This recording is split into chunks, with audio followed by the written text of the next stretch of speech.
You're listening to CRBRadio.com. The words and opinions you are about to hear are of the hosts and do not reflect the management, sponsors, or affiliates of Cave Radio Broadcasting.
What's up, fight fans and shitheads? Andrew the Inked Assassin Watson. And Bobby the whole damn show Adams. All right, I like the way you said it, right, but I need... I'm focusing on other things. This. The finger pointing. Welcome to an all-new episode, each and every Sunday from 4 to 6 p.m. on CRBRadio.com. It's Cage to Cave once again. This week, I'll put right into things a little bit. This week, we're going to be having on Danny Barry out of SFS.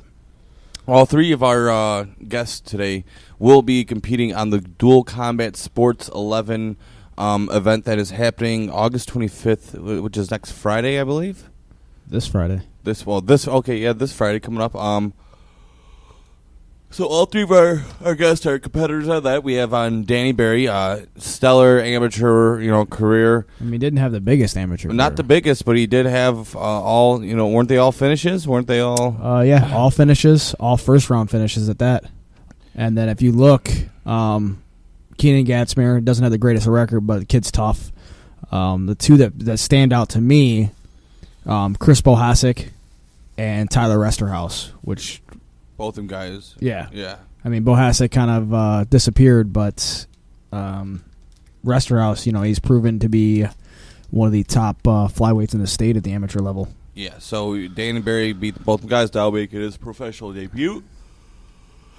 Who's he fighting? Antonio Gonzalez. Yeah, Antonio Gonzalez. Both them guys making their pro debuts. Second guest of the evening, Bobby, is going to be Muhammed Abdullah, 9-3, current TXC middleweight champion and Colosseum combat champion. He just won that title back on the 12th. So he'll be going for his third professional title. I remember watching him back in the Wild Wild West days. Yeah, I remember watching that. Favorite knockout of him was when he head kicked a guy and then caught him and set him down like a gentleman. Oof. Was that for Genesis? I think maybe, but I can't say for certain. Yeah, and then we watched him. Who did he beat? That Gerard. What's his name? Gerard. Gregory Millard. Gregory Millard. Yeah. Gerard Butler. This is Sparta. But no, yeah, he beat him to take the TXC belt. And now we also have on our third and final guest of the evening. He'll be calling around 5 o'clock-ish. No, he'll be in studio, sir. Oh, he'll be in studio. Okay. Taylor Moore. Kid is a fast-rising star here in the state of Michigan. One of the top amateurs in the state, went pro, and is already in his young professional career. Has already took on Johnny Bedford for the WXC title, losing that one in the 4th round TKO. And then he also went up in a hard-fought split decision, lost to Mike Hernandez. Other than that, what's he, 6-2 now? I believe so. Yep, 6-2. Be looking to move to 7-2 at DCS 11. And he's gonna fight Usman Rahman. He's already fought him once. He fought him once on short notice. And and he beat him in the second round with submission. I think he made him tap out due to strikes. If I'm not mistaken, Taylor stepped in at last minute for Anthony Michael. Pull that up real quick.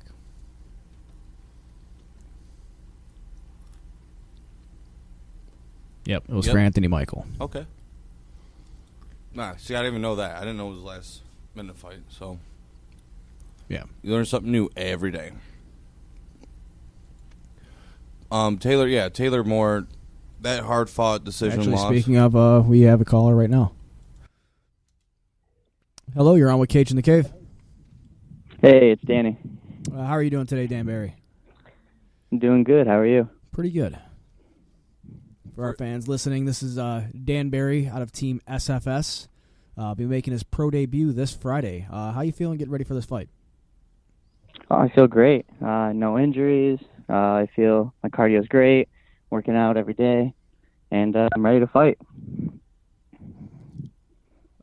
Now, looking back at your amateur career, Tapology has you listed at 4-0. Is that a correct record? Because we know how Tapology has missed a lot of fights on quite a few fighters. Yeah. Yep. I'm 4-0. So 4-0 as an amateur, making your pro debut. Why was this the right time to make that jump into the pros? Well, I've been training consistently alongside coaching, and I felt with my last fight, I'm ready to make the move to pro. I've had 4 first-round finishes, and I'm just ready to test myself as a pro. Not getting any younger, so just ready to go and give it a shot. Now, with your opponent coming up, you're coming from what most people consider a ground-based school, knowing that you're going up against a boxer and Antonio Gonzalez. How does that make you prepare for this fight? Honestly, I didn't prepare any different than I would for another fight. I feel like my striking can compete or even be better than his. I feel like my grappling's better. I feel like all around I'm a better fighter. So I'm not really too worried about the striker versus grappler kind of thing. I feel like no matter where the fight goes, I can handle it. Well, I mean, we did see in the Keaton Gadsmere fight. I mean, you put on a striking clinic against the kid. He's tough as nails, and you were able to put him away. Is that something more we can expect out of you? I mean, as you said, first round finishes from you, but I mean, every one of those before the Keaton Gadsmere was a submission. So, I mean, are we going to see more, especially with this guy being a boxer, more of the Dan Barry stand-up? I mean, yeah, probably. I just kind of make things up as I go and adapt to the situation. I'm not scared to go out there and throw hands too. My title fight I had for WXC, which was my third fight, I actually dropped him standing and finished it with a choke. But I mean, I'm not in a rush to get to the ground. I feel like if it goes to the ground, or when it goes to the ground, I can completely control the fight from there. But like I said, I'm not scared to throw some hands too. It's pretty fun. So as you said, your title fight, you drop him, you choke him. Now, this title fight was back in 2013. Your most recent fight was 2017. What took you to made you take the 3.5-year layoff? I just focused mainly on coaching for a while. But the whole time I was coaching, I was still training. I just wasn't competing as much. Just really focusing on some coaching. That's all really. So you're up at basically the Fowlerville location for SFS. That's where you're doing a lot of your coaching at, right? Yeah. Actually, I've been coaching at our Fowlerville one since January, and just recently now I'm over to Brighton to teach at our main gym full time now. After this fight, are you looking to get right back in there, or are you looking to kind of just see and play everything by ear? I'm probably just gonna play it by ear. I mean, if there's some good matchups, I'll be more than happy to take those too.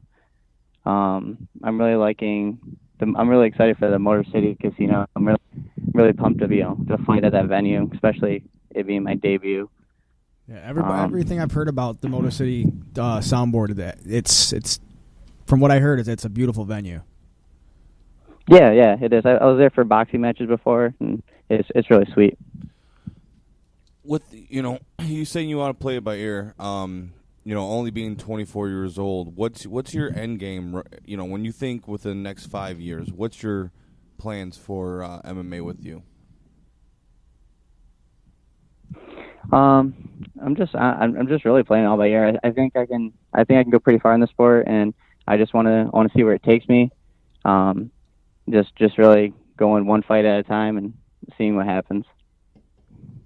Now, with there not being a lot of flyweights here in Michigan, do you feel you'll have to go out of state relatively soon, or you think you may move up in weight class just to stay active, or do you think you'll just wait around and kind of go out of state and see what happens with that?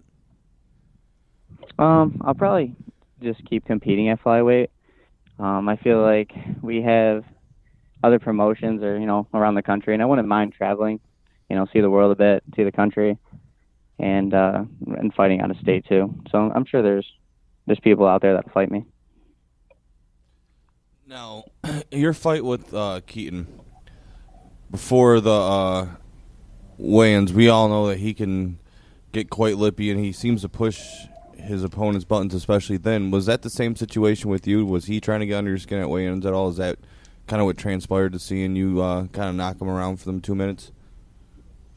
No, actually, I don't think he said a single thing rude or disrespectful at all.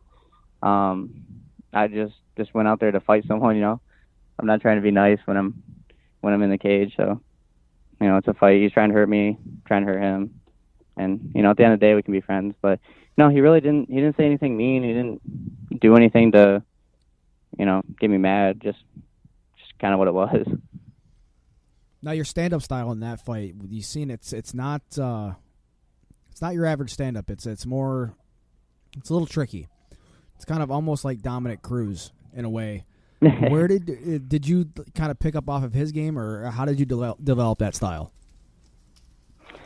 I think it's just kind of I naturally started kind of picking stuff up like that.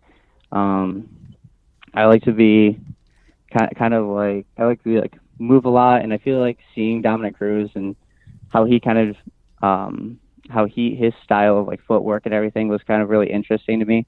So I did look it up for a while, and some things I have kind of added to my game, but I'm just trying to pick up everything like a sponge and add it to my own and make it my own. All right, Dan, come Friday night, what can the fans expect out of you?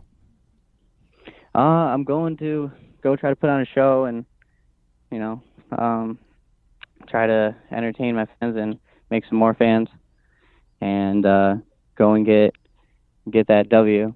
Whether it's, knocking them down in the feed or choking them out or whatever I got to do. Just going to go out there and get the job done. All right, Dan. Are there any sponsors or anything you want to give a shout-out to before we let you go? I want to thank, my team SFS, James Gray, all my coaches and teammates for putting in work with me and getting me ready for this. UAW, sponsoring my team, myself. My dad's actually a big help for me. He helps me find sponsors, and he's helped me be able to get this far into what I'm doing. So I want to thank him and my family, and just good and ready to go. All right, Dan. Best of luck Friday night. Thank you. You seem like an awesome guy, so I'm rooting for you to win. Thanks, man. Enjoy the rest of your day, man, and thank you for being on with us. Thank you. Yep, no problem. Thank you guys for having me. All right, take care. All right, have a good one. Bye. Ladies and gentlemen, Dan Barry. I'm sorry. You stuffing your fat fucking face over there? Yeah. Jesus Christ, you can't go 20 minutes without eating. You seem like you had I haven't ate all fucking day. Yeah, either have I. I'm stuffing my fucking face. Oh, you weren't? carried that interview. It seemed like you had it all under control. I did. I don't need you. I am the whole damn show. Mm-hmm. You just proved it. The whole damn show. But no, Dan's a super nice guy. No, yeah, he seems that way. Just, I wish he was in the studio, because I tried to get him in the studio. Yeah, I think, We've gotten spoiled the past few weeks. Yeah, we've had some really great guests on some, and I'm not saying that Dan wasn't a great guest, but we've gotten... No, but it's hard to play off of. Yeah. Just over the phone. It's so much easier and so much like more natural feeling when... Well, I feel like when we have somebody face-to-face, we can dig a little bit. Yeah. And then on top of that, I do have another caller at 4:30, so I didn't want to go over. No, Dan seems like a great guy, and after the last, display that he put on Keaton, he grew a fan of me, and... He put them hands on Keaton. I mean, yeah, it's Keaton, but yeah, you did it. Anyways, what do you predict for this fight? How do you see this fight going with Antonio Gonzalez for Danbury? I think he's going to submit him in the first round. Submission, first round, under 3 minutes. I'm gonna say he knocks him out in the second with an uppercut. I think he's continuing that first round finish streak into his pro career. Oh, I hope so. I really do, but I would like to see him knock out a boxer. Now, on to our next guest of the evening. He'll be calling in just a moment. Let's go back into his backstory a little bit. Bobby, this has been one of your favorite fighters for years to watch. Yeah, I mean, he was at the amateur level. He was super exciting to watch. Like I said, my favorite knockout from him was when he head kicked the guy and then caught him and then sat him down like a gentleman. How many times do you see that? Never. Never. No. And I wish Tapology had his full record, because there is a lot of fights that he really it's because he didn't have the greatest record. If you looked at his amateur record, he didn't have a super great record. But if you look at it, a lot of his losses were early on. Yeah, he became a monster, man. Towards the end of his amateur career, Jesus Christ. And then even in his pro career, I mean, you don't get to 9-3 without being an absolute monster. And he's doing professional boxing, too. He just looks like a monster, man. That picture scares me. His abs have abs. He's a big dude. He's a big boy. I was so happy because up until TXC, he hadn't been in Michigan. Yeah. I mean, there was XCC, but that's not the XCC we know. No. Oh, well. And that was in Pennsylvania. There was TXC, which is when he won the title. And then there was nothing else. Nothing else here in Michigan. He's fought on Legacy.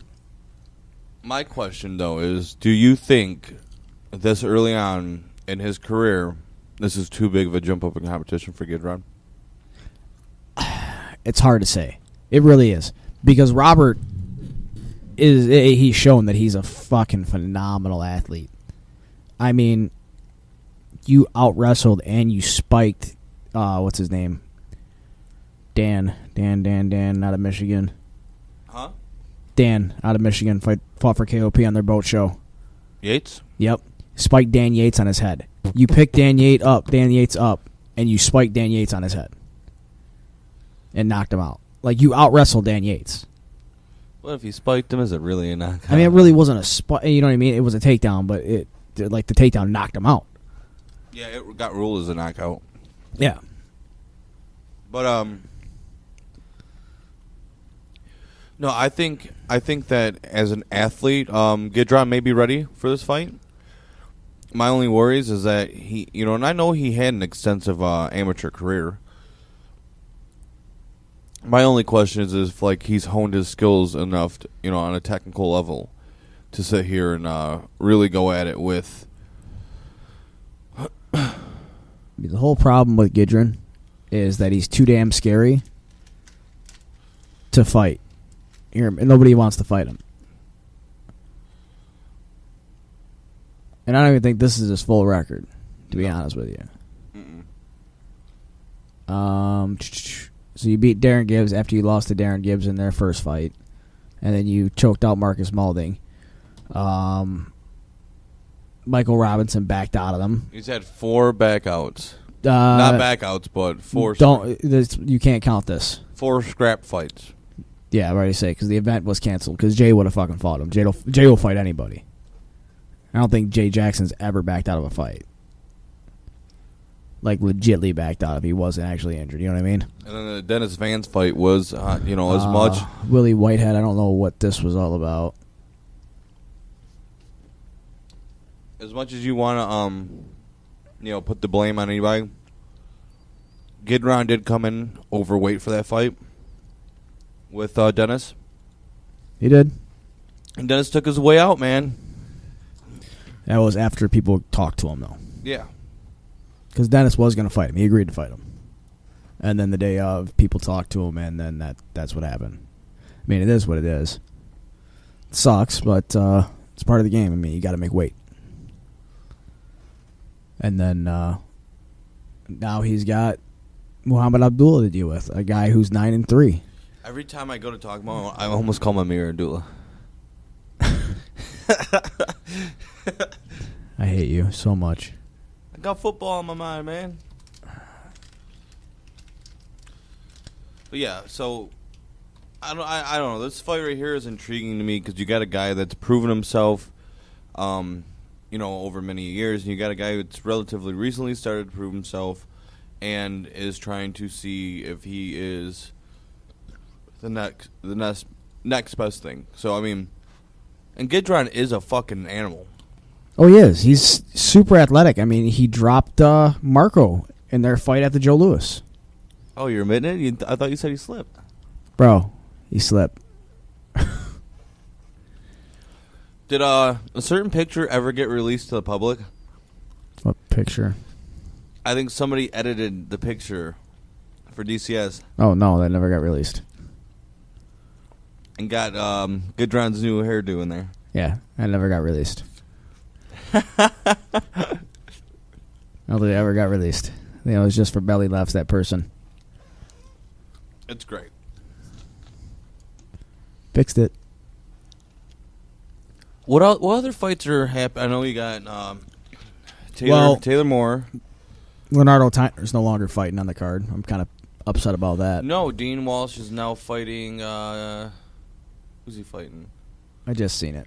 Mickey Marsak. That's a fight that Dean can actually win. Doubt it. Mickey's looked good his last couple fights. Mickey's more of an all-around fighter. And for some reason, for being like a prison yard fighter like Dean Walsh, he keeps wanting to take fights to the ground, and that's not where he's going to win this fight. And I forgot how good Mickey actually looked against Justin Overton. He beat the fuck out of Justin. I forgot about that. I'm going to go kick his ass some more. Yeah, oh my God. Yeah. Yeah, it was that fight, wasn't it? Yeah, it was that fight. Well, hey, you all right, man? Yeah, I'm just going to go back to beating his ass in a minute. Yep. Oh my God, dude. I didn't know if it was the Russell Campbell fight or that one. No, it was definitely because he hit Justin with a nut shot, didn't he, or something like that? Yeah. He clipped Justin's cup, and that's when they told him to go back to the neutral corner. And Wilson's like, "How you doing, man? Yeah, not bad. I'm gonna go back to kicking this guy's ass in a second." Like, for sure, man. It was awesome. That was actually an awesome moment in live broadcasting from events, man. Mickey Marsak turning on. Yeah, he lost to Marcus Maulding. Marcus, man, he had a point to prove that day. He did. And it showed. I mean, he took him out in the first round. Under 2 minutes. Oh, I didn't know that Mickey had already beaten Russell. Oh, either did I. Oh, Russell improved a little bit. He lasted longer in the pro fight.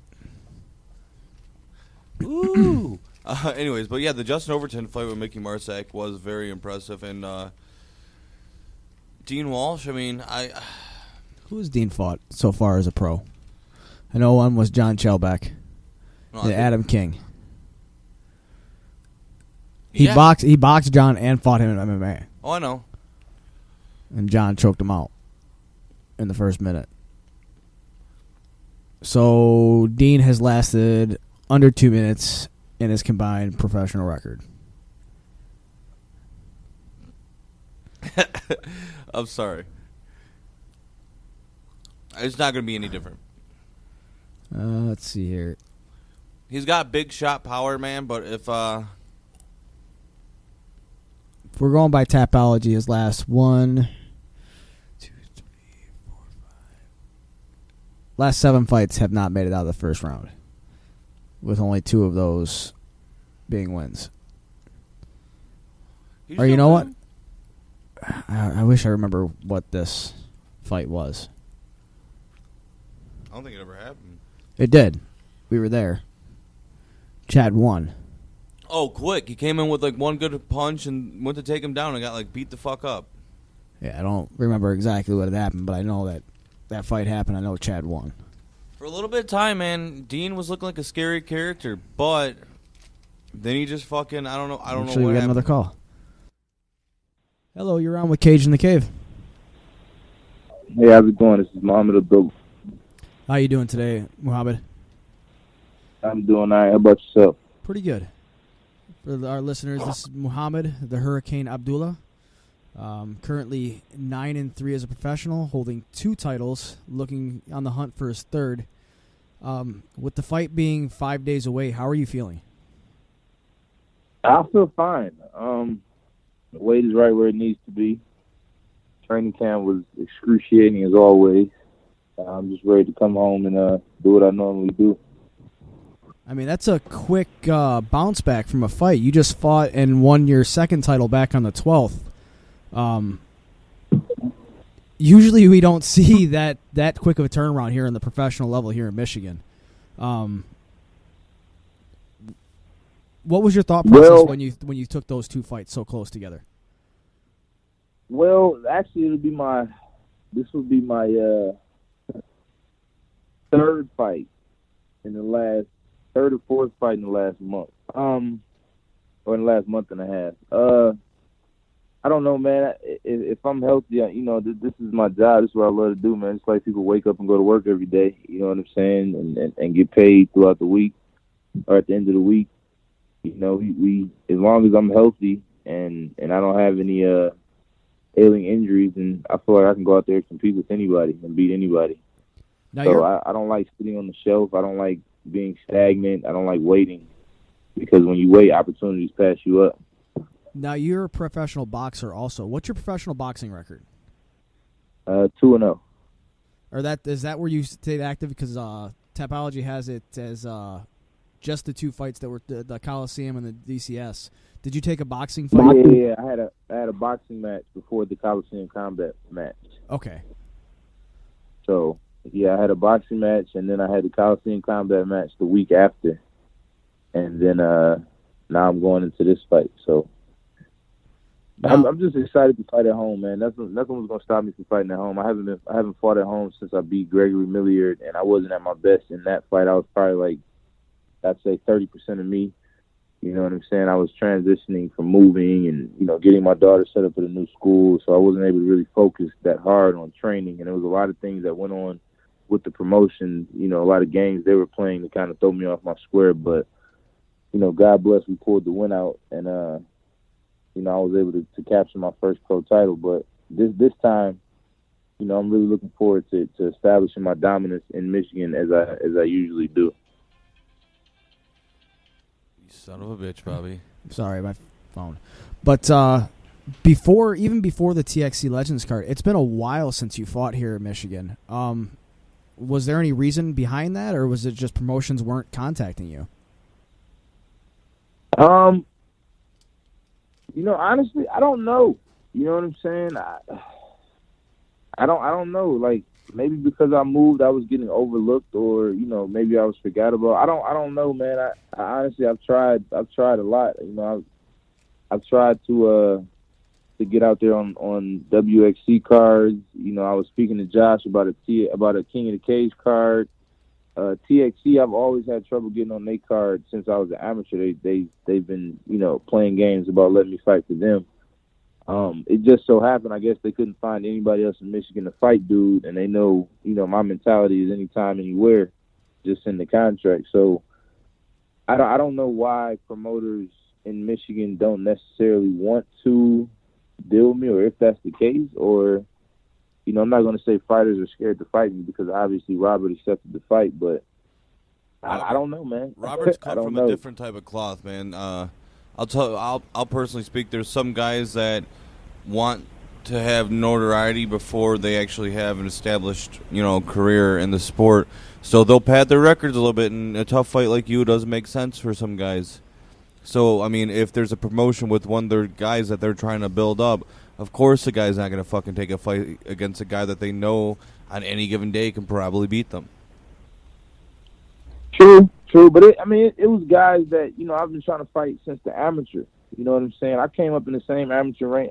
And when Darren Cruikshank, Sean Baker, Shamir Garcia, I came up when those guys were coming up. And I've been trying to fight Sean Baker, Shamir Garcia, all of these different guys since I was an amateur. So when we all turned pro and they, had these titles and they were always used to say, we need somebody to fight this guy, I would always say, hey, I'm here. You know what I'm saying? So I never understood, if we're in this business to fight the best, you know what I'm saying, and we consider ourselves the cream of the crop, then why are we, looking to fight guys that we, supposed to be able to beat, or we know we can beat?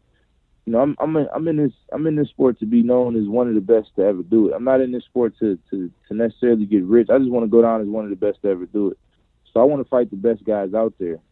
And, I don't know if Robert is one of the best guys out there. I don't know too much about him. You know what I'm saying? I haven't really watched too much footage on him because I never watch footage on my opponents. I just prepare for what I'm good at, you know what I'm saying, and what I need to do to keep the fight where I want it and adjust as the fight goes on. But I just want to fight the top guys. And whoever that is at the time, I'm always here and ready. Now, if you look back at your whole career, what's been your favorite fight? Because I'll tell you my favorite fight of you watching back in the amateurs when you head kicked the guy and you caught him on the way down and you set him down like a gentleman. Adam Trombley. Yeah, that was my favorite fight. Yeah, I would say that and the Chris Lush fight. The second time I fought Chris Lush. Adam Trombley was the first fighter that I actually wanted to hurt badly because he was doing a lot of disrespectful things before the fight. And he was in the stands blowing kisses at my little sisters and stuff like that. So that was the first fight where I actually wanted to do as much bodily harm as possible. It just, ended in a more explosive fashion and a lot sooner than I expected. I wanted to actually carry him and like really beat the living shit out of him. Excuse my language. Oh no, you can say whatever you want, bud. Chris Lush was more satisfying because he had beat me before, and his attitude, was real arrogant. Rest in peace to Dom O'Grady, but their team, they were just real. They had a real arrogant swagger about them. So that was a very gratifying win, also. And you know what? That's not the first time I've heard that about the Hate Squad when they were together. They were called the Hate Squad for a reason. Their whole mentality was to make everybody hate them. Even the gym that I was with, when I first started at Four Aces, we clashed heads with them. Yeah, I know it's not just you guys; it's everybody. Yeah, Four Aces was a gym I used to go cross train at sometimes. Yeah, I remember seeing you in there when you would come upstate. Yeah, that was fun. That was fun. But I just love to fight, man. I'm a fighter. You know what I'm saying? This is. I just love to fight. If you called me right now and said, "Hey, we got to fight the week after this one," if I'm healthy enough, I'm gonna take it. I just love to fight. So, I don't go into the whole political part of it and who was the opponent and what gym does he train at and what is he good at. And at the end of the day, if we all climbing this ladder at the same time, eventually we're gonna have to cross each other. So we might as well get it out the way now. He literally just explained it like he's kind of a hitman. Like, he just wakes up in the morning, you send him a fucking envelope with a picture of a face, and that's all he needs. He doesn't need anything else. He doesn't need... It's just he knows. He knows the next person. He just and then he puts it back in the envelope, and the envelope just spontaneously combusts. Yeah, I'm kind of old school, man. Back in the day, sometimes those guys, they didn't know who they was fighting until the day they showed up to the fight. Yeah. You know what I'm saying? So, that's how I look at it. Now it's like I feel like a lot of these athletes, a lot of these fighters are like babied and catered to, and we're fighters, man. We're not basketball players. We're not football players. We don't play. This is fighting. You know what I'm saying? And anything can happen in the fight. So if you plan on getting like baby and nurtured through the rankings, and that I feel like you're not really in this business for the right reasons. Because once you start getting to one of these top level fighters or one of these top level promotions, you're gonna be in for a rude awakening if you haven't already faced some tough competition. And throughout my career, my pro career, I've some real tough guys. You know what I'm saying? My 3 losses are to very, very tough guys, except for one. He just lucked up and got me in the heel hook. But the other 2, are really, really tough guys. So, I'm a fighter, man. If I walk out the house right now and a guy says, "Hey, we fighting," I don't know nothing about him. I just got to fight him. So that's my mentality. I mean, one of your losses was the Chris Dempsey, who made it into the UFC. So, I mean, he made it into the UFC after, I think, the fight after he beat me. Chris Dempsey, Nick Krause, and Tim Williams are my 3 losses. So, I'm not holding my head over any of it, but I feel like I could have beat any of those guys. Dempsey, I think I was 3-0 at the time. He was 9-3, I do believe, or 8-3 or something like that. I made a mistake. He capitalized. You know what I'm saying? Tim Williams was probably one of the most composed fighters I've ever fought. Brazilian Jiu-Jitsu black belt, a vet. And he was like, the pressure I got from him was, I don't think anybody can give me that type of pressure on the local circuit. And Nick Krause, he just, I actually plan on getting back at him pretty soon. So. Why do you say it like that? What's the Well, because he was like, I was actually about to finish him. I was in side mount, and like as I was punching him and elbowing him, he was like, "Oh fuck, oh shit, goddamn, oh fuck," and then he threw up this hurrah of a heel hook and ended up getting my heel, and I panicked because I had Achilles surgery on that same ankle, and I just panicked, and instead of pulling out or going in to defend it, I literally just didn't do anything and just panicked, and then he cranked it, and I had to tap. You know what I'm saying? He did what he was supposed to do. You know what I'm saying? So I'm not taking nothing away from his win, but I feel like that was a fight that I was never supposed to lose. That was my fight. That's just one you want back. Yeah, I got to get that back. Now you've also fought for Legacy, which now they've partnered with RFA. Has there been any more talk of you maybe possibly fighting for them? Yeah, I've had a few phone calls. My manager has had a few phone calls with them. I think at this point in my career is just about of course the purses got to make sense, and me being not a local in their local area is finding an opponent locally that's going to sell tickets and make sense for them too. So it just has to make sense for everybody. I have a good relationship with everybody. I try to keep it respectful, and I try to keep positive relationships with everybody. So we still talk to a lot of different promotions. Right now, we're focused on Robert, getting him out the way, and possibly taking one more fight, getting whoever that is out the way, maybe defending one of these belts, and then campaign to get on this card in December in Detroit on the UFC. That'd be something I would love to see, and I think the fans, the UFC, and they'd get an explosive fighter, somebody who's coming in to finish fights, and it's a win. It would be a win-win for both. Yeah, and a lot of guys. One thing that I do despise, and I'm not taking nothing away from these guys, I do find it disrespectful that a lot of these fighters claim the city when in all actuality they're not really from the city. You know what I'm saying? I grew up in Highland Park, Michigan. I grew up on the east side of Detroit, Highland Park, Michigan. So I'm from the city. You know what I'm saying? So when I hear fighters say, "Oh, he's from Detroit," you know, and I'm looking at the faces and the names and the people, and I'm like, man, this dude ain't never been through the city at all. You know what I'm saying? No, he was up on Hall And it's Road like- in Sterling Heights.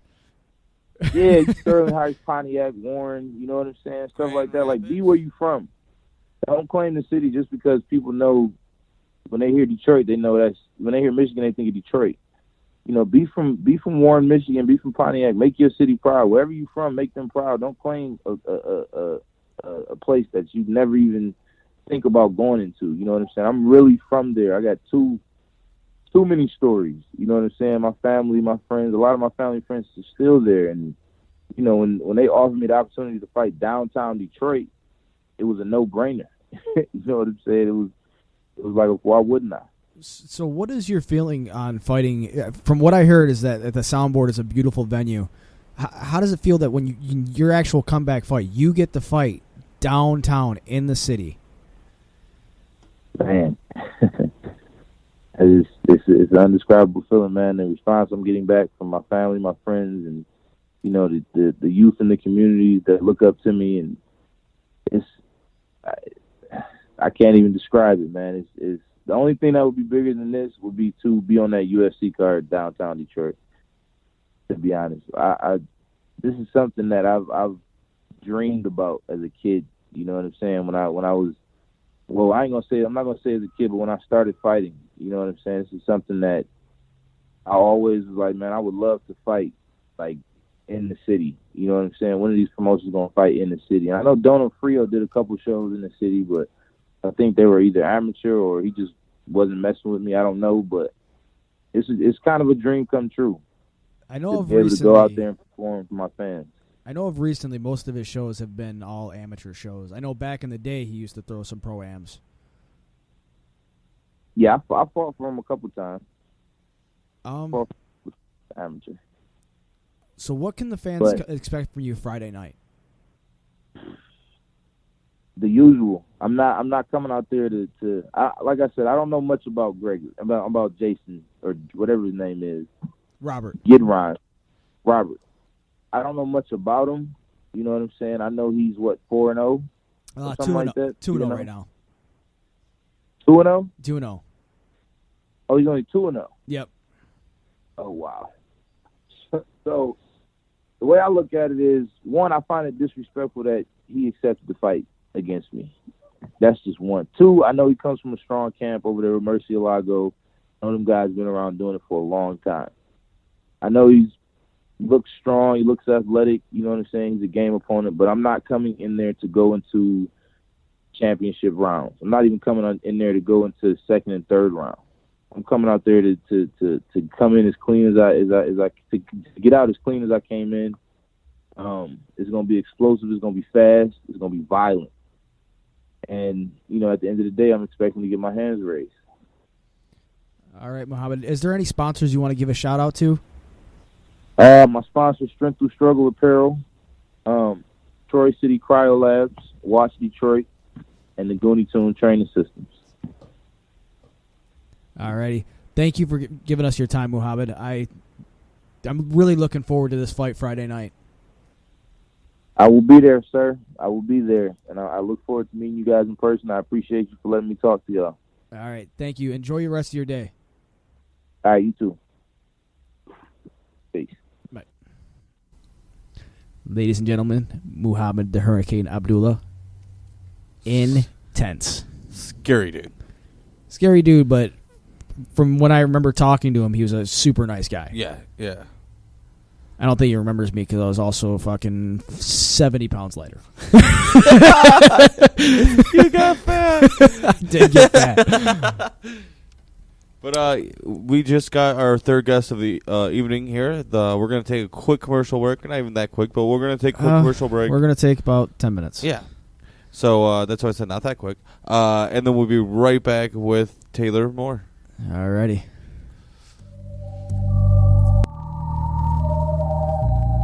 You know, if I Justin Watson here.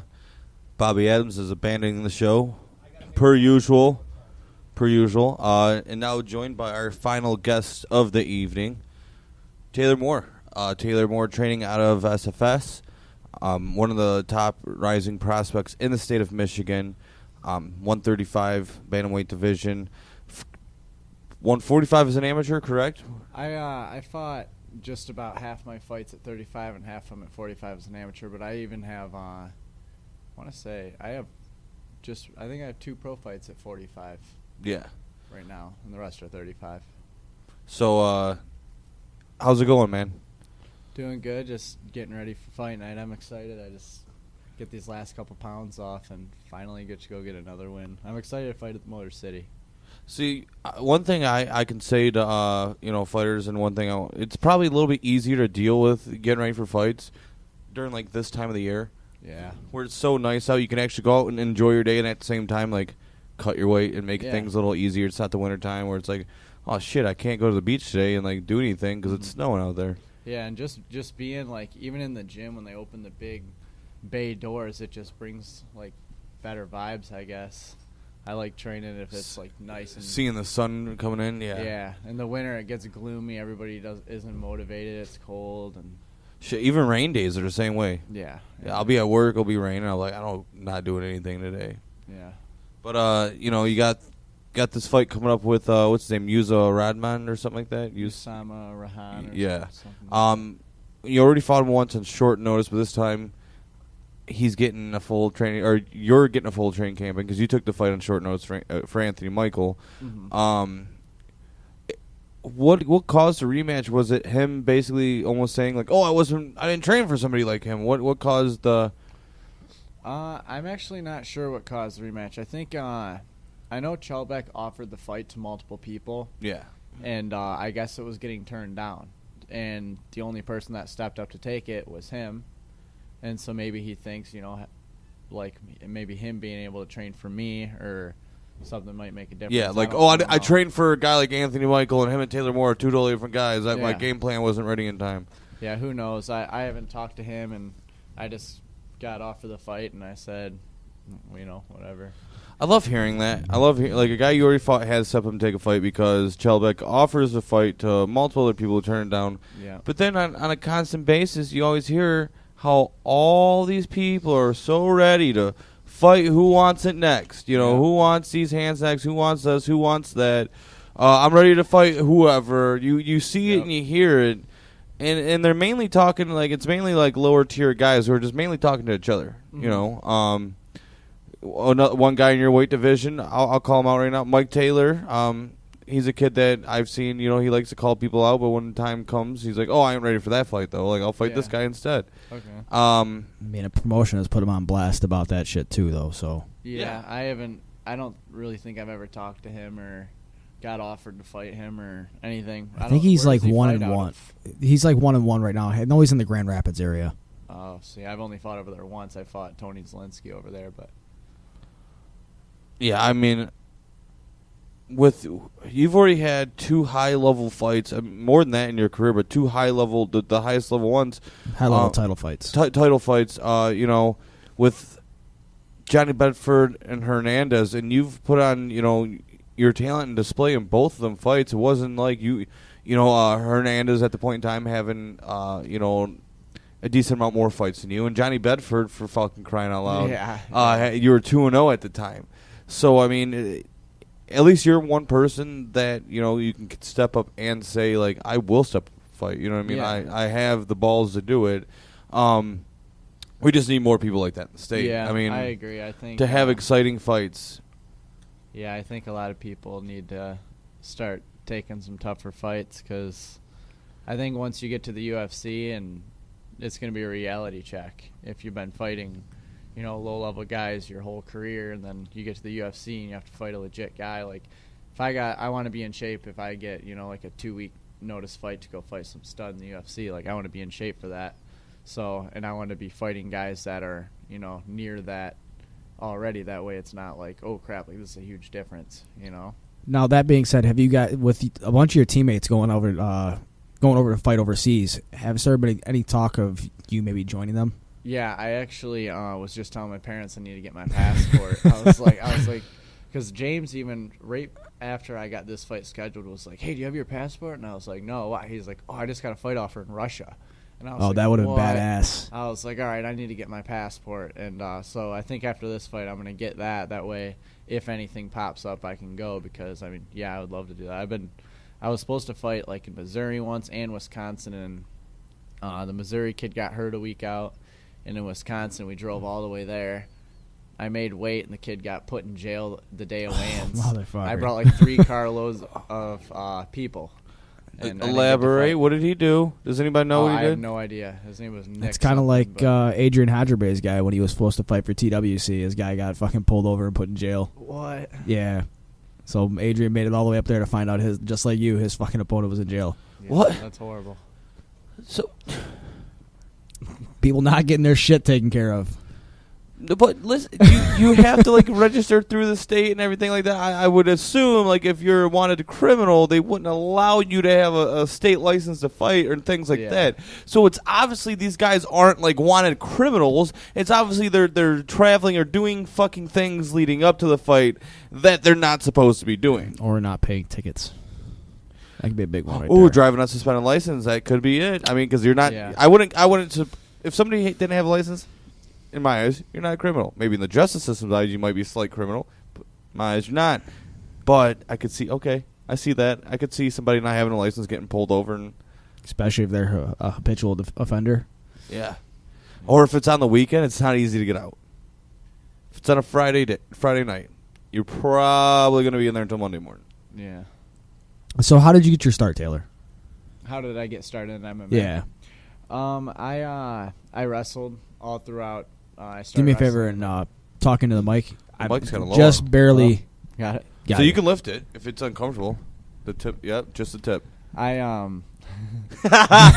Yeah, God bless. I started out wrestling in like 2nd grade. I wrestled all through like basically graduated, and then I after that I got into freestyle and Greco, and I knew my friend Zach Palmer trained MMA, and I had no idea where, and I hit him up, and he was like, yeah, I train at this place. It's called Scorpion Fighting System. My coach is James, and he introduced me to him, and then I just got hooked on it. And I started out just doing jiu-jitsu, and then I started wanting to learn how to strike, and then I just put it all together, and I think I took my first fight. I was 18.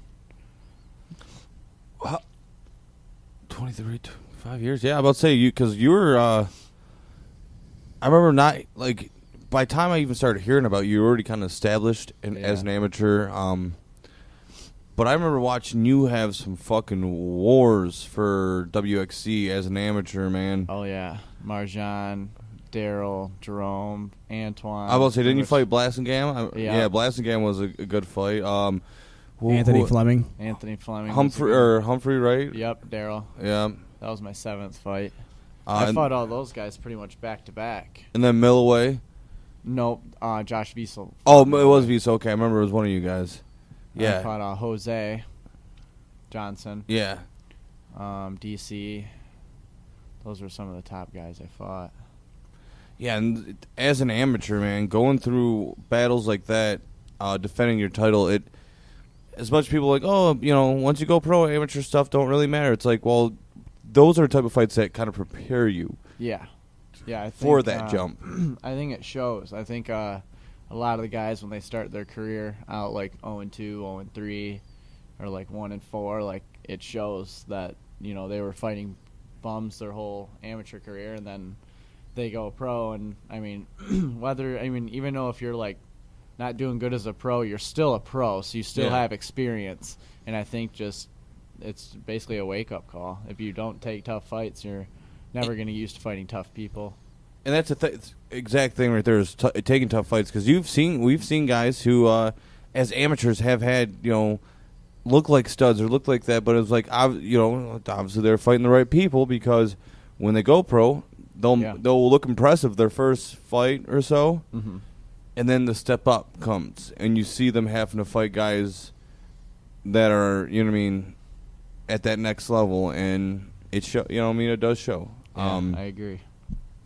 Sucks seeing. I one of my favorite fighters, period, or not period, but one of my favorite fighters at the time, coming from that side of St. Jackson area and shit like that, was Anthony Michael. Mm-hmm. And I, not saying he didn't train at a legit gym, but when you open up your own gym, you're not training the way you need to, and you know what I mean, you're able to coach, or you don't have to train and coach, blah, you know what I mean, you're able to just put your time in, get ready for a fucking fight. I feel like at the point in his career, he wasn't ready to be a coach. And it kind of showed, and I agree. Even in his last loss, him taking that trip down to, what is it, American Top Team they train at now, even in his last loss, he looked leaps and bounds better than what he did in the past. Yeah, and it's agree. because he's finally preparing himself in the right manner. And a lot of these guys, just because your basement and your buddies got you through your amateur career, at a pro level, it's not the same fucking thing. Yeah, then you're fighting people that are at, top teams. Yeah. And, you can't really compare. Like, I could train myself all I want. Like, 10 hours a day I can sit and train myself, but if I'm going to fight somebody that's it, like Alpha Male or American Top Team that just goes there and just, trains there, they're going to obviously be better because I can only learn so much for myself, Yeah, it's weird. There are certain guys that they're later in their pro careers and they still just can't figure out, like, putting in time somewhere, in a good gym where you're learning more technique and everything like that is better than just relying on your muscles or relying on your heart or your chin or your one-punch knockout power and things like that. Like, some guys, I don't know. I guess we need guys like that around for fights to happen. Guys who are going to step up and take fights. Yeah. But in the same sense, don't really care for them guys too much. Yeah. Is there anybody that you kind of got your eye on that you want to fight? I know you were campaigning hard for the Cody Stamann fight before he got the call. Is there anybody else that you kind of have in mind that you feel will be a good fight for you? Yeah. After I win this fight, I was talking to my coach about fighting Malcolm Gordon, who just beat Michael Jordan at WXC, if he would take the fight at 35. Obviously, I can't make 25. But he's beat basically all of Michigan's best guys at 125 and 35. I mean, he beat Bazzi, he beat Sean Mack, he beat Michael Jordan. And I think wins like that are what, bump you up a few steps. Do you think if he's kind of lenient about coming up to 35, do you think you could maybe cut to 30 and meet him in the middle?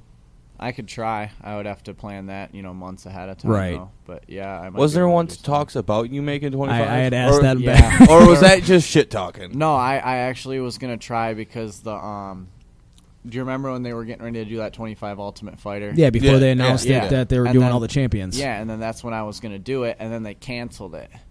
And then I took a couple fights at 35, and then they did it like months later, and then it was just kind of like thrown to the side. But I was actually really debating it if they were going to be doing it. So for a shot like that, you'd be willing to put your body through something like that? I would try, but I would do like a test cut, and then I would maybe do like a flight simulation in the gym or something before I made 25, and then went and did something big like that, and then show up and not be able to perform because I cut too much weight. Yeah. Now talk to me about the fight simulation. I see you guys posting about this all the time. What exactly are you guys doing? It's basically we try and make it as realistic as possible. We have the cage at the gym, and James will pair us all up, and like he had me and Zach Shaw do one. We just did 3 5-minute rounds, and like I'll go in one corner, he'll go in one corner, and we put on MMA gloves, shin pads, and then James will corner one of us, and then someone else will corner the other one, just like a fight. And then we spar basically like 70-80%. I mean, we don't throw elbows and stuff like that, but we spar. Now, are you guys pumping in music at that time too to kind of make it a little louder so you can try to pick out James's voice? Yep. Yeah, we do. It's pretty realistic, especially like half the gym will come watch. And then you feel like you have pressure on you, and it sounds like I want to come watch sometime. Like, yeah, it's fun. we get some matches going on there. Well, you said you and Zach Shaw. I was like, oh, that's fucking intriguing. Yeah, yeah, we get some good ones going in. Everything but elbows, I'm cool with that stuff. A few weeks ago, James went out for the Dana White Contender Series. Mm-hmm. Unfortunately, he didn't win. It didn't go his way. How is it being out there training how long did you guys go out there for? It was me, James, and Mitchell Tucker. We went out there. I didn't go get to see his fight, but I was there like 2 weeks before when he was doing all the filming and interviews and stuff. And It was cool, but it makes you really realize like those guys they're nothing really special. It's just a huge promotion basically. It's just a lot of media and getting to meet a lot of the fighters. They're just real down to earth, normal guys, and you just gotta not get starstruck, and I think it'll just make you more nervous. But that's why he brings us around that, because he doesn't want us to freak out when we get there. So I think it's good. It was a good time.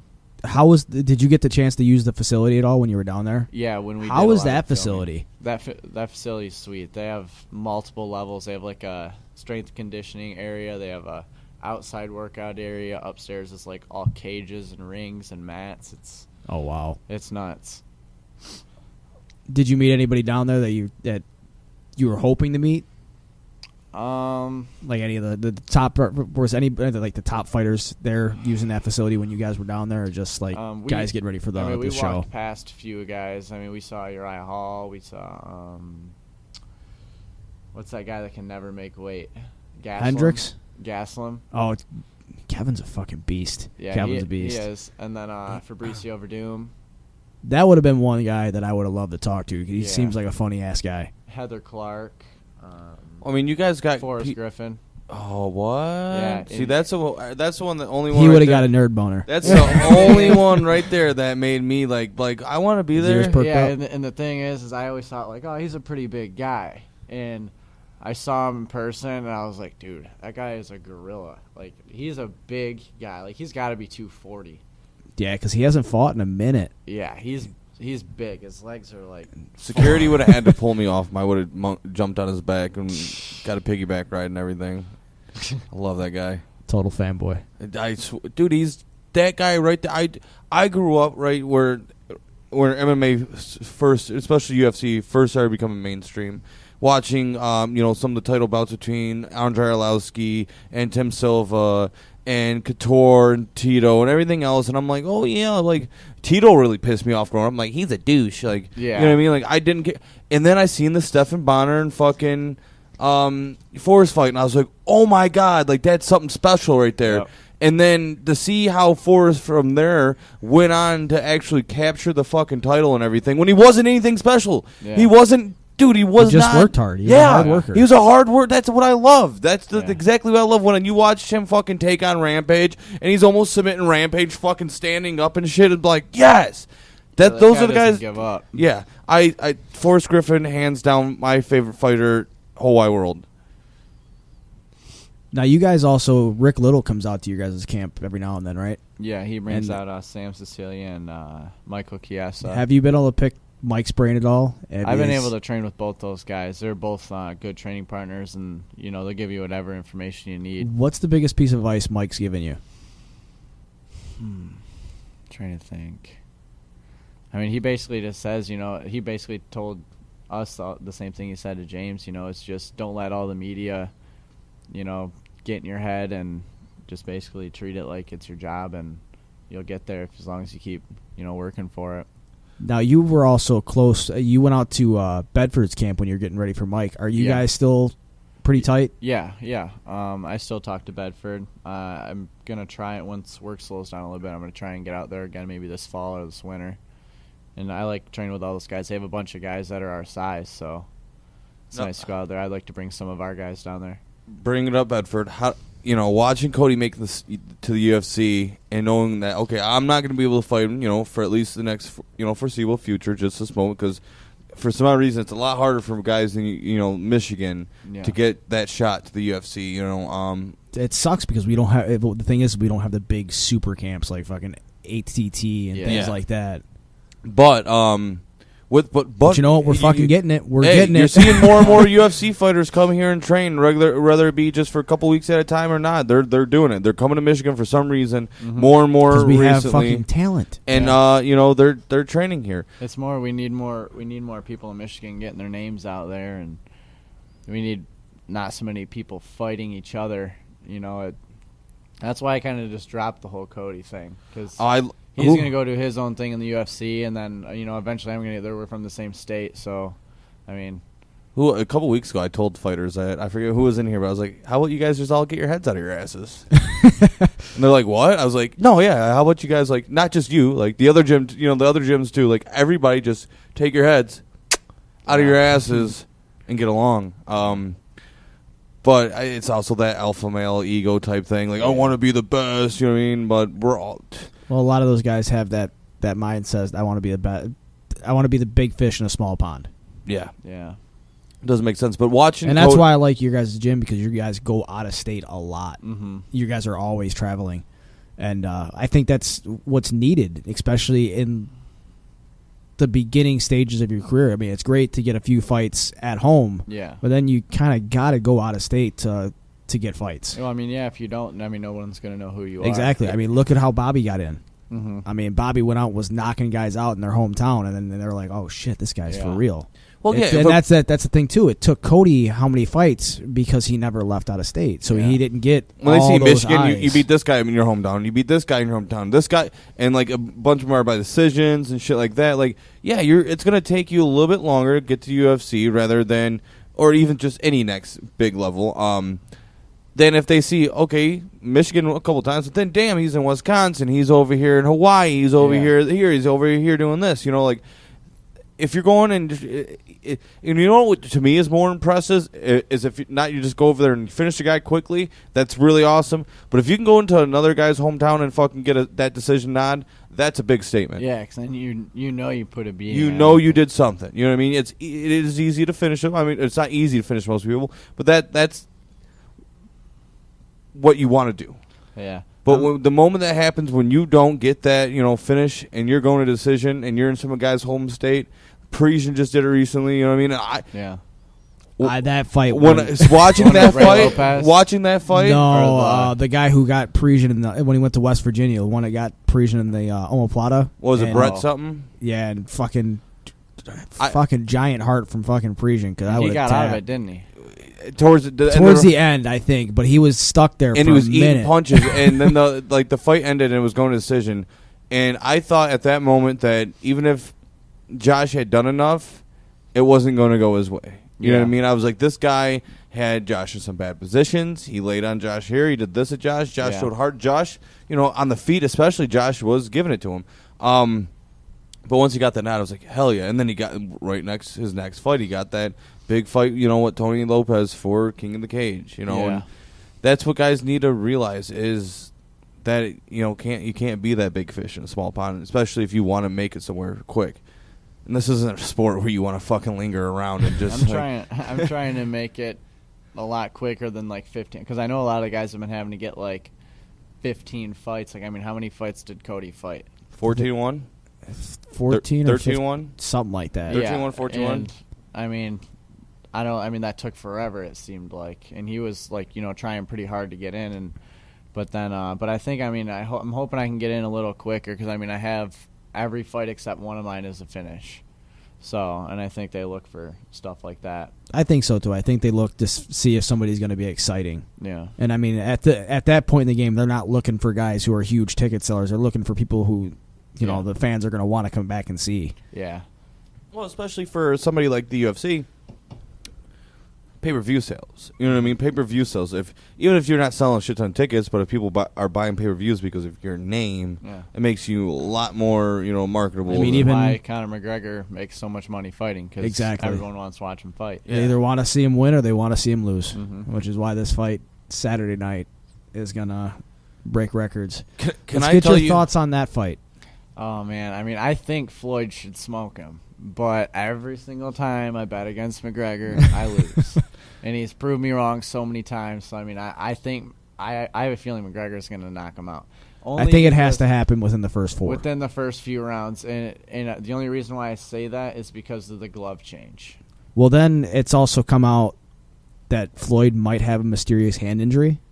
I just read that today. I don't know anything Floyd's just getting old. Yeah. My other thing is, what's Floyd's motivation for this fight? Yeah. You're almost 40. You're almost 41 years old. You'll be 41 like a couple weeks, or no, in February you'll be 41 years old. Yep. I was watching the fuck's that thing called? It's the Showtime. I don't know. It was an inside perspective on the fight between these two, And that's exactly the point Floyd made himself. He's like, I've got everything. He's like, what do you get the man that can't get, the man that has everything? He's like, kids. He's like, it's not for me. He's like, when I'm doing this, he goes, I'm already 49 I'm already a millionaire. When I'm sleeping, I'm making money. He's like, I'm just trying to do a better job each and every day to instill or to make sure that my kids have a better future and they don't have to work as hard as I did. So at the end of the day, if all you're fighting for is money, how much motivation really is that? I don't know. The guy does run at like 3, 4 o'clock in the morning and go right to the gym. That's after he's getting drunk. He's drunk and he's running the streets. I don't get that philosophy. Does he really do Yeah, that? yes, Yeah. he'll go to the bar and get drunk, and then his boys. Well, he doesn't drink. Yes, he does. No, he doesn't. When he's in fight camp, he does not He drink. just announced the other day that he's getting fucked up like every day before this fight. Oh man, I think This is McGregor's all. gonna This knock is him out. he's doing that all to fucking get in his head. All I know is this fight's so important to me. My dad's getting married that night, and I just realized it like the other day. And I looked at the invitation, and I was like, Which one am I gonna go to? I was like, congratulations, Dad. Are you gonna be playing the fight at the wedding? No. No. Okay, I'll see you the night after. I'll see you later, Dad. Come to the ceremony. Yeah. Won't see me at the reception. So yeah. Oh, that's boom. See? Boom. Okay. So Made you will an appearance. see me. Okay, I might go to my dad's wedding, but he's marrying a 'Cause you will chick that's never 3 hear it months down. older than me. What? Yeah, my dad's marrying a chick. I'm only 26. My dad is marrying a chick 3 months older than me. That's awesome. If you've seen her, it's not so awesome. Oh, really? My dad has been with some beautiful women, like in my life, and then like his most recent one, it's like, bro, hey, can I talk to you for a minute? Like, Oh, can we okay. talk? It's not all looks that matter, sir. Hopefully she doesn't listen to this. I hope she does. Looking at this card, is there any fights that you're kind of excited to watch? I know Leonardo Tyner fell off, and I was upset about that. Let's see. Where's the first fight? Oh no, amateurs. It'll be amateurs. I don't. Dante fighting for the title. I think That's gonna your be- roommate, right? We don't live together anymore, but we still train together. Okay. We're I still think that's gonna be buddies. an easy fight for Dante. I think wish it would have been Dante versus Jesse Smitherman. the guy he trains with, Devin Brown. Yeah. Yeah, he's solid. That would be a really good fight. I think Dante's in the best shape he's been in. I mean, he So- looked really solid when he came in Yeah. the studio the other day. So I Dante think, has looked solid for a decade. For No, a no, no. whole fucking decade. Like, I've it not look- seen Dante when- look any different. No, when Dante fought Mike, Dante was a lot bigger. He looks a lot leaner right now. okay, yeah, when he fought Mike Glenn. Yeah. Okay. He would look fucking huge. I'm like, there's no way this guy Yeah, is he a leaned down 55. a lot. I'm guessing Jesse Smitherman will win because I don't know who that other guy is. Mike Kolosky, he's something different, man. I never heard of him either, and then we watched him fight for, what was it, IFL? Yeah, the night my house caught on fire. Yeah. Click on it. I forget. Yeah. He went in there and smoked the guy, man. And he is, from what, other than Muhammed Abdullah from MTT, I guess he's like their secret hidden fucking weapon as an amateur. That's funny. Anthony Berryhill I went to high school with. Did you? Yeah. That fight, what was the other? Oh, Antoine. That should be a good fight. Blast game, Luke Henneva? Yeah. I don't think Luke gets enough credit. I think he's fought some of the tougher guys, some of the toughest guys. Yeah, he's fought Mo. He Right fought off rip. Troy Lampson, Mo Williams. Yeah, I mean he's So fought, this is in my eyes. I know Blasingame likes to go around, and he's he as an amateur was one of the top guys, but as a pro at 1-4, you definitely can't say that. You can't say, oh, no matter what, I'm one of the best cash alpha. You can't say that. That's not true. No. You're 1-4. You're not one of the best. I think this is definitely a step down in competition for Luke. So I think he's going to be right at a level with a guy that's at his skill level, and I'm happy that we But actually you know what? see that. You look at but he has fought. I mean, he fought Wiesel, he fought Noble. Devin Brown, Kabacki.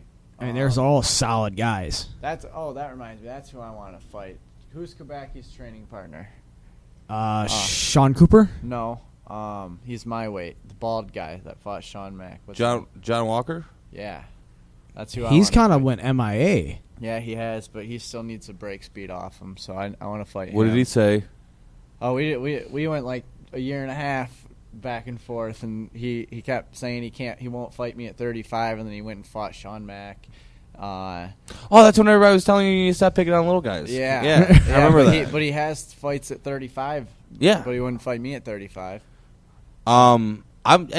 Christos is coming back. I have not seen him fight since. I haven't seen him fight, I don't think. He's nothing special, but he's a big guy, man, and he hits hard. Yeah. I had to do some apologizing because of him.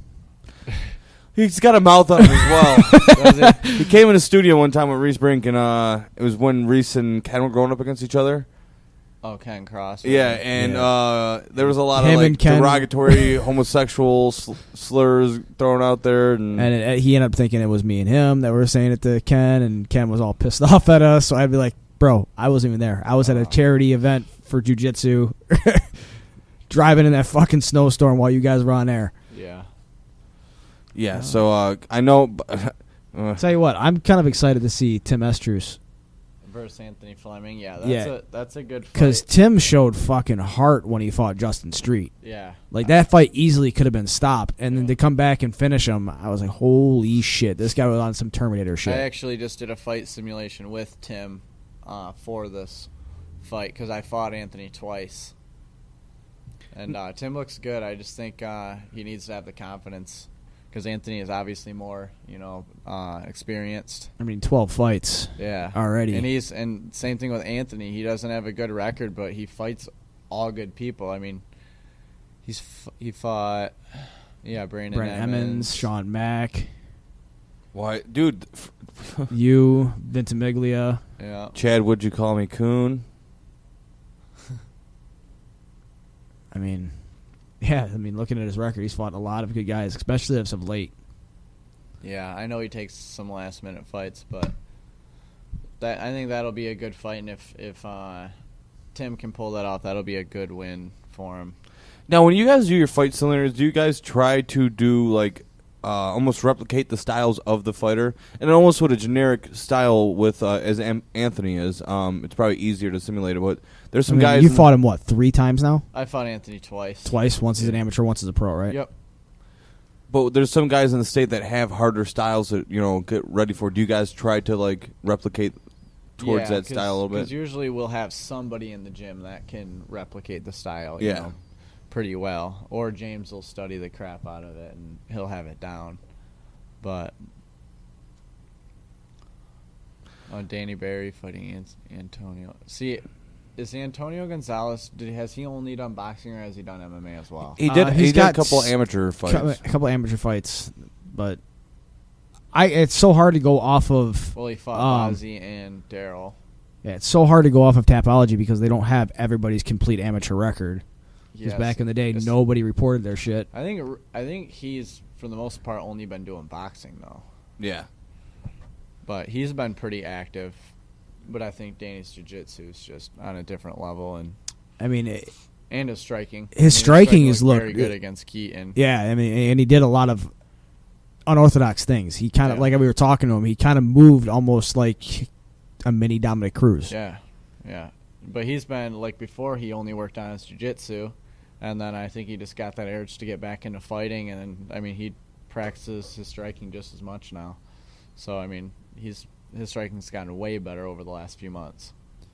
The fight that I'm most excited about is the main event. That fight has all the makings of either an all-out war or a quick finish by either one of the two guys. I'm also really excited, though, before we get to the main event, as the co-main event. Josh Bruckner, Darren Gibbs, people trying to give slack to Josh for that last Rocco fight. And now they're like, oh, Darren's 1-3. Darren is a way better 1-3 than people fucking realize. Darren Gibbs is... If especially once you see him in person, you're going to realize that him and Rocco definitely have two different body types, all right?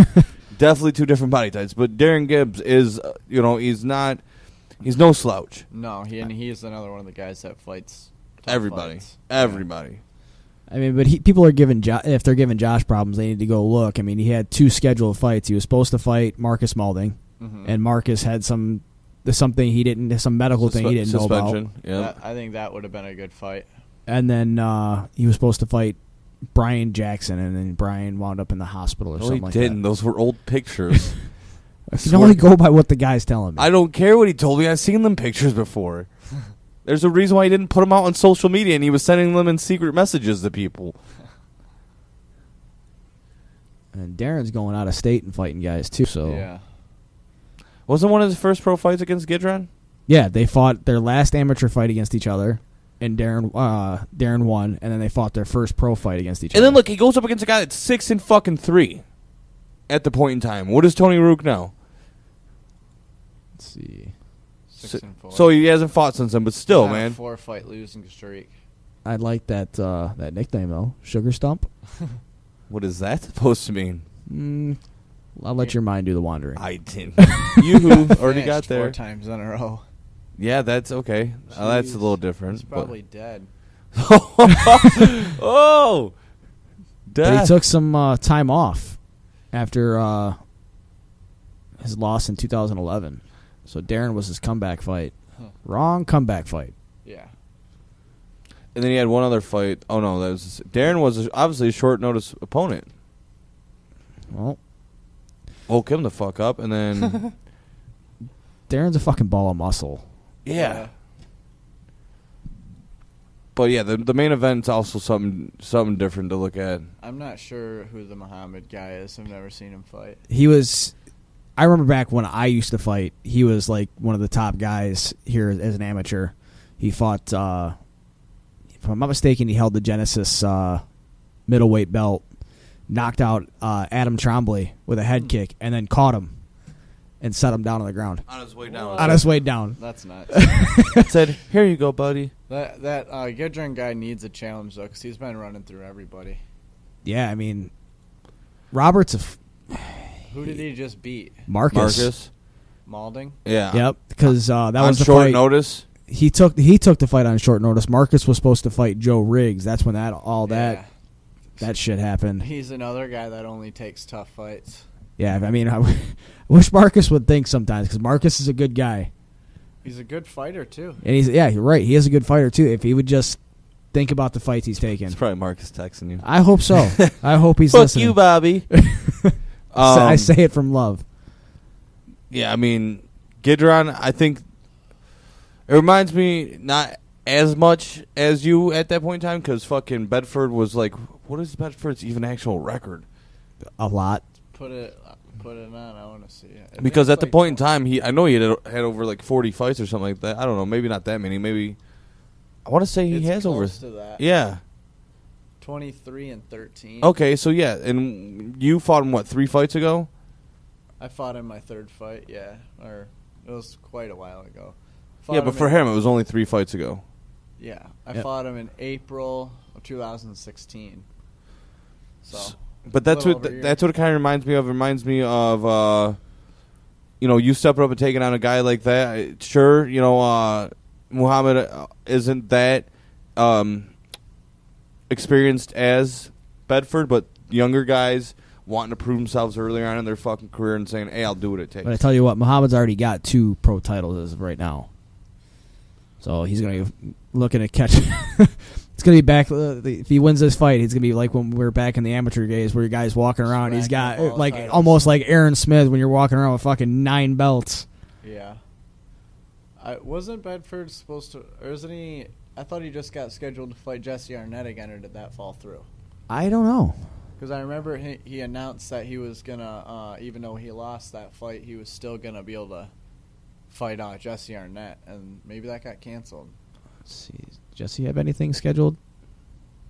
What is going on with this fucking TV? They need to get this shit fixed. I don't know. It drives me nuts. Oh. Unless they just didn't get the information yet. Yeah. And that's what my question was. How was it feeling like seeing Bedford's dream slip away from him too? Like, because you guys are kind of close. Yeah, that sucked because I thought he was going to, what I was hoping is he was going to beat him and then finally get a shot at Cody for the December card. That would have been sick. Because I'm sure Cody's going to get on that card. I'm hoping, in all honesty, Cody gets on that card, Bobby gets on that card, and Miles can get on that card. And maybe Jakar close. Yeah, I like watching him fight. He's a fun guy to watch fight. And when they announced last week that it was in talks of Ferguson and Kevin Lee, I was like, let it be in fucking Detroit. Let it. Nope. You know what I mean? Where is that at? It's the fight before that, or 2 fights before that, I think right? it's in Vegas. It's going to be in Anaheim. I think, Anaheim? It might be in Anaheim.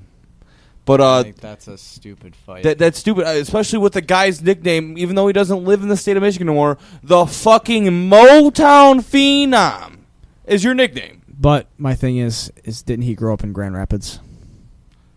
That's what Muhammad was just talking about. Guys that want to use Detroit as a way to get attention. But still, doesn't matter, Bobby. It doesn't matter, Bobby. It was relevant for this show, sir. It's still the Motown Phenom, okay? And especially interim title, it could have been co-main event. You know what I mean? Like, oh, the Motown Phenom returns. You know what I mean? Like, it could have been something special. They could have fucking marketed that shit. Are they gonna have shit the bed? Are they gonna have those the winner of them fight McGregor when he comes back? I think that's the thinking. But my thing, I don't think Connor's coming back after this fight. If Connor comes back, I'll tell you this: Kevin Lee better not beat Tony, because Connor will fuck Kevin Lee up. I think he's got a shot to wrestle him. I think Tony's gonna do the same thing. Huh? I think honestly Tony's gonna. Yeah, beat. if Tony fights McGregor, it'll be a totally different fight. Yeah, I think Tony. Ferguson actually stands a chance. I think Kevin Lee called him out too soon. I think he's pretty soon. All Connor would have to say is, "Who the fuck is that guy?" Yeah. Because can't use the same line twice, sir. it's all he knows. Yes, he can. He can use it as many times as he wants. Yes, he can. It was gold the first time. It's you his can't tagline. The It is first his. time was funny. Can't use it more The than first once. time he hit that, I was watching the press conference live, and I'm like, and he said that shit to Jeremy Stevens. I was like, oh. But you know what? You say that in our accent, it's not as funny. No, it's not that funny. Who the fuck's that guy? Yeah, I still want to see Frankie Edgar fight McGregor. I still always want to see that fight. Edgar, I want to see a Edgar's gone Chad through too Mendez many- on a full camp fight. Yeah, fuck Chad up. You do fucking nothing. Full camp. Chad Mendez Do wipes the fucking floor nothing. with him. He was already I doing think it for so, too. fucking a round and a half. Yeah, and then what happened? I bounced his head off the canvas. Oh, God damn it. I hate you so much. Sounds like all my friends talking about it. No, hey, I'll tell you what, man. McGregor is something special. You can't deny it. You can't fucking deny it. You really No, can't. I used to hate him, but sometimes I liked him he just did before he got into the UFC. When he started all this Here's the trash thing. talking, Yeah, it flip flop. Bobby I was like, used to dude, watch this fucking guy. This guy's a fucking savage. And I was like, he might not be anything in the UFC. And then, like, from there on out, our perspective switch. And I don't like the cocky guy. Chael Sonnen and shit like that. I fucking hate them guys. Yeah. Tito, I just said, Tito Ortiz, me watching him growing up, I was like, fuck this guy. Yeah. But Connor, I'm like, it might just be the accent. At I least might he just be backs turned it on by up, the though. accent. At least he does what he said he's gonna do. And Tito was too at that point in time. I just wish he would fight a wrestler, like a high level wrestler. He fucking not. He bounced Chad Mendez's head off the canvas like a fucking basketball, bro. Quit saying that one. No. That was on short notice. It happened. It's on 12 days. It still happened. He still did. What happened? If what's his name, Khabib wasn't scared to fight everybody, that would be a fight to watch. That's something really fucking weird. But He's not. He fought Alvarez. You fought a bear. Like, why not fight a human being? But no, like his whole situation. Did you hear what his camp came out and said? Uh-uh. He's not accepting a fight unless it's Conor or it's a title fight.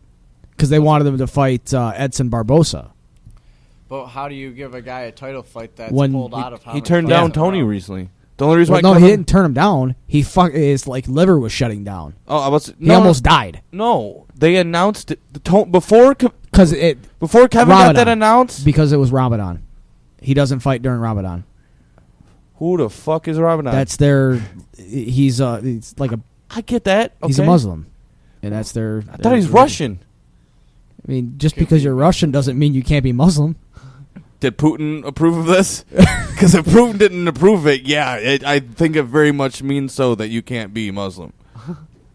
But no, that's why he didn't take the fight with Tony. But yeah, think it's it's coming his out of his excuse. camp that he's not. I think he needs to go to welterweight. I think the cut down to 55 is too much for him. He's a fucking big guy, and I hear he eats like shit. Really? Yeah, I guess he ate like tiramisu the week of the fight leading up to Tony. Oh, it was like day before weigh-ins. Yeah, it was something fucking It ridiculous. was like day before weigh-ins. He was eating tiramisu. That's crazy.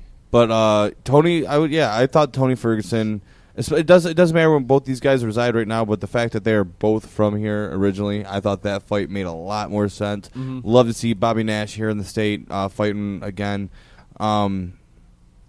I would love to see how Bellator does it, how at least the undercard or the prelims, you know what I mean, shit like that. Like, get some of them, the fresher guys that are professional, and get them to fight on your card, because that's the only way, legitimately, that you're going to get the city to back you. I'll tell you, Detroit versus everybody has become a legitimate statement. We have been shunned by the whole fucking country for so long that it's like, fuck everyone else. So but you know what? If you're not putting our guys on the card, what's going to make our guys, this state, want to come and sell out this fucking event? If we don't see guys that we recognize from a daily fucking basis, guys that we've known for years, what's going to make anybody want to come? Mm-hmm. I think they need to bring more Bellator. You're gonna get the typical drunken MMA I think fans the there. reason why we haven't had a UFC or a Bellator is I think beforehand we didn't really have an athletic commission, and it was just a clusterfuck to deal with. I think that's why we haven't seen Bellator or the UFC until now. Yeah. I'm saying Bellator, last time they came here, man, they gave us some great matchups. You had Vince America was on card, Jason Fisher, Adrian Harzabay, and Mike. But how many years Mike ago? Amita went to war with each other, man. How many years ago was that? 2 years ago? 2-3 years ago, something like that. Was it 2? Yeah. But yeah, I mean, it was a clusterfuck to deal with. And that was honestly in BFE. Wasn't that Soaring Eagle? No, it was at that Plymouth place. Was it? Plymouth. Oh yeah. You're. The ice arena. Yeah, you're right. But something like, you know what I mean, the new Little Caesars Arena. You want to fucking sell something like that out, put some guys on there that people are going to want to come see from the state. Yeah, I think it'll be easier for a Bellator to go put some of the local guys on the card than it will for a UFC. Mm-hmm. I mean, the UFC's got to protect their brand image, and if they give somebody a contract, it's going to be, normally you see like a 3-4 fight contract. Okay. And I'm not saying a bunch of, Bellator does the like usually one-off deals. I'm not saying a shit ton of guys, but I'm saying at least like get for the undercard, get like not saying Michigan versus Michigan guys. I'm saying take guys you already have on your fucking roster that are on the lower end.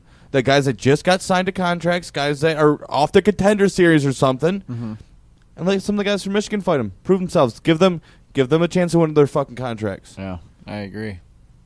That's the only way. I just think it's a little harder for them to do it. No, it's not harder. They're just bigger dicks about it. That's what it comes down to. I mean, they can go back to the old days where it was you get one fight, and if you lose that fucking fight, bye-bye, we won't see you for fucking 2-3 years. Yeah, which would suck. I mean, at least now they're giving these guys a chance. If they, God forbid, they do lose in their debut, they've got another fight or two to fall back on that they can get right with. Yeah.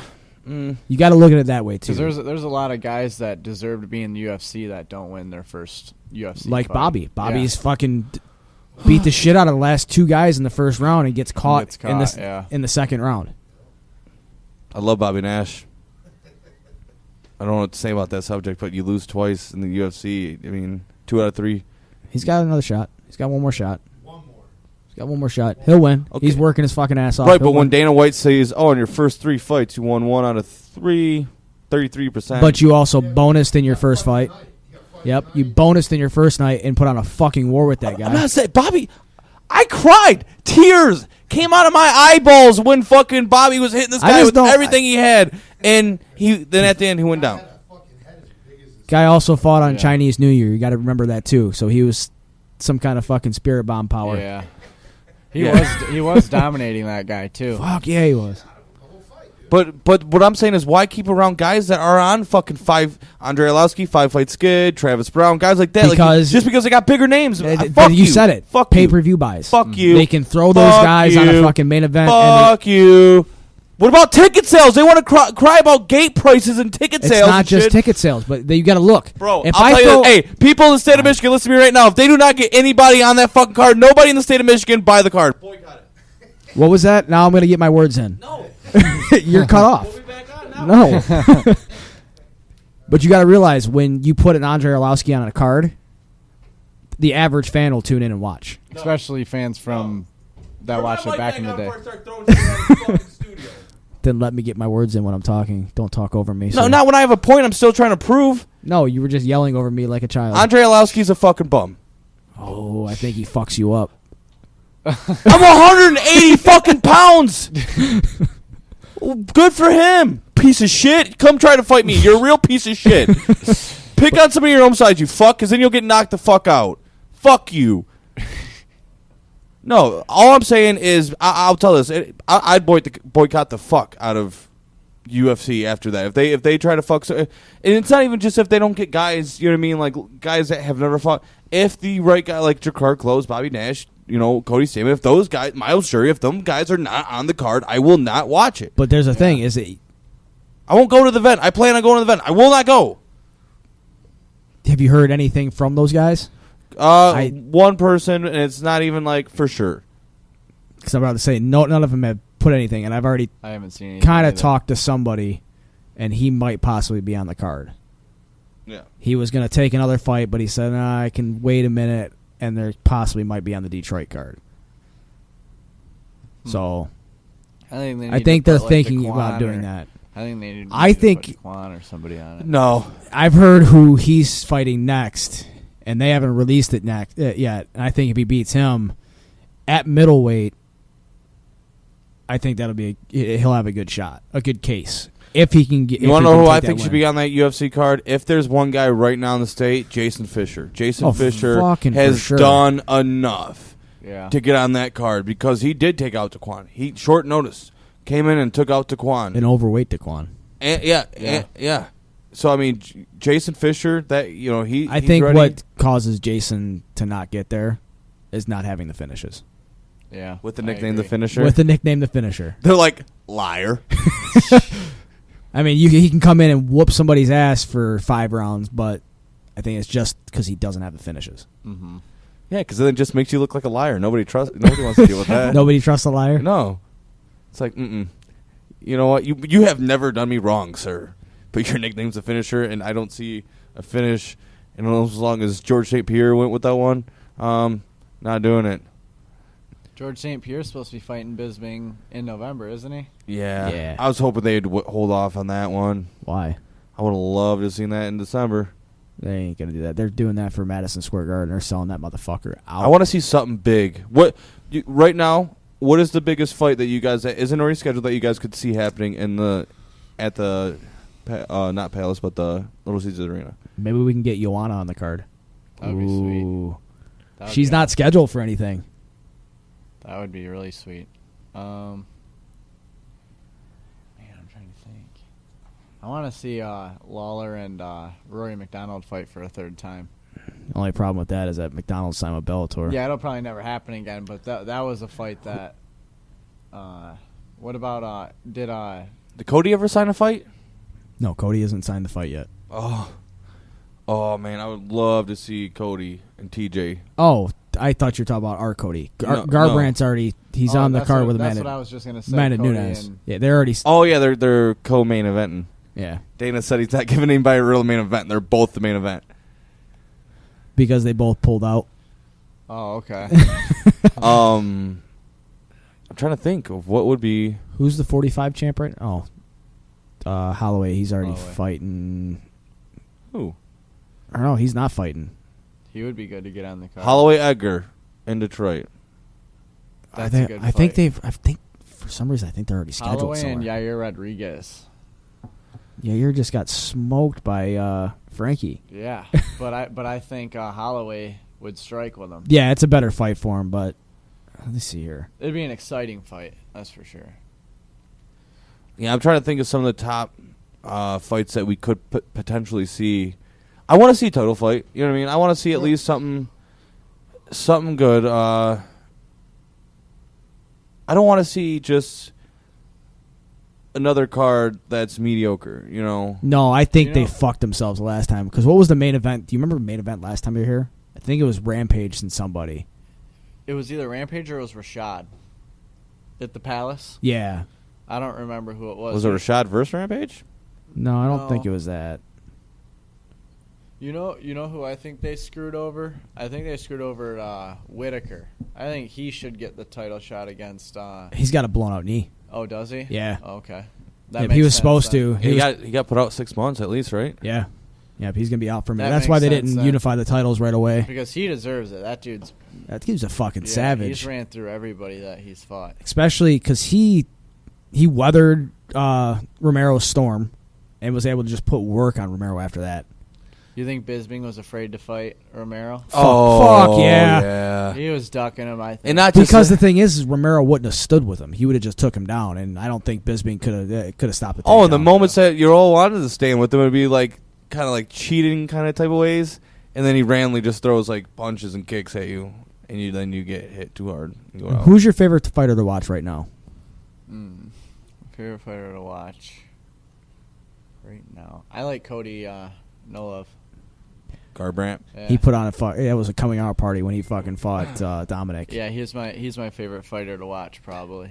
Yeah, that's one of my favorite ones right now. I remember going in that fight. Bobby was so high on Dominic, and I remember you even saying like Cody could be one of the guys. I told you. I was like, Cody could be it. I don't think it's gonna happen. I remember Cody's got the fucking skill. I do not remember me and like Donald, my brother, getting in an argument. I'm like, Cody can do it. And he's like, Bobby even backed me up for once. Me and Bobby likes, I think it's mainly to fuck with me a lot. Oh fuck yeah! I He like likes to get on your skin. He likes to like act like what I'm saying isn't like reasonable, you know. But this is the one time Bobby was like, no, if there's a person that could beat Cody, like this is probably the last person that has a chance of really beating Cody in that weight division. And I was like, oh, if Bobby said it, it must be true. Like, What was his boxing? His boxing is fucking ridiculous. Who do you think's gonna win out of Cody and TJ? I think Cody's gonna win. I think TJ's lost. But you know what? It all has to do with how healthy Cody's back is. If Cody's not coming in 100%, I think TJ might take it. I'm not saying TJ isn't anything, but I think what has happened with TJ is he's lost a step. I was seeing him. He was cheering with Jimmy Rivera the other day. Yeah. Did you see that fucking video? I seen him get mopped up by Lomachenko. Did you see that sparring video? Yeah, TJ sparred with Lomachenko, and Lomachenko mopped the floor with him. And then he trained with Jimmy Rivera. A fucking killer. And Jimmy Rivera kicked him and fucking made him face plant from a leg kick. Holy crap! But you know what? Jimmy Rivera is no fucking joke. But he's not an old world or a former world champion. No, but he's on his come up. He just beat Faber. Okay. Go ahead. Try to take on Cody. I'm just saying, dude. I mean, you can't say that Jimmy Rivera is a slouch. I'm not saying he's a slouch, but you got to realize that T.J. Dillashaw is a former world champion. So was Uriah Faber. And trying to be a fuck off on that one, because he used to be. But tell me when the last time he even was relevant in a championship talk. Whenever he got championship fights. So whenever he was relevant. Hey, whenever he got into them fights, you knew. Why? You know what, let's mark him off in this one because he'll win every fucking fight, but the one that counts. Yeah. Hey, why did the lightweights get picked up, lighter weight classes? Because of Jens Pulver. Fuck off. But Taylor, is any sponsors you want to thank? Because we got to actually start wrapping up so they can get their band in here. Yeah, I want to thank Funk Fitness, Phoenix Athletics. They always let me go in and they put me through hell of workouts. Got a ton of gym sponsors. I can't even remember them all. This is honestly, it's my favorite part of the interviews. Oh, yeah, when watching the fighters struggle for their sponsors. Yeah, it's bad. I have a hard time, and I see them every day too. But I have a ton of them. I know Beat Up sponsors us. That's it I can think of. All right. I thank you for coming in and making the drive over here. Yeah, thanks for coming in, Taylor. Thank you for Dan Barry for calling in earlier, and also Amir Abdullah. I'm just kidding. I know his name is Muhammed Abdullah. I look forward to seeing these fights next Friday. Hopefully I can make it. What? Yeah. Bro, the baby mama drama is real. Sir, you need to make it because we might be doing a live show. But anyways, thank you for everybody listening. Until next week, fight fans and shitheads.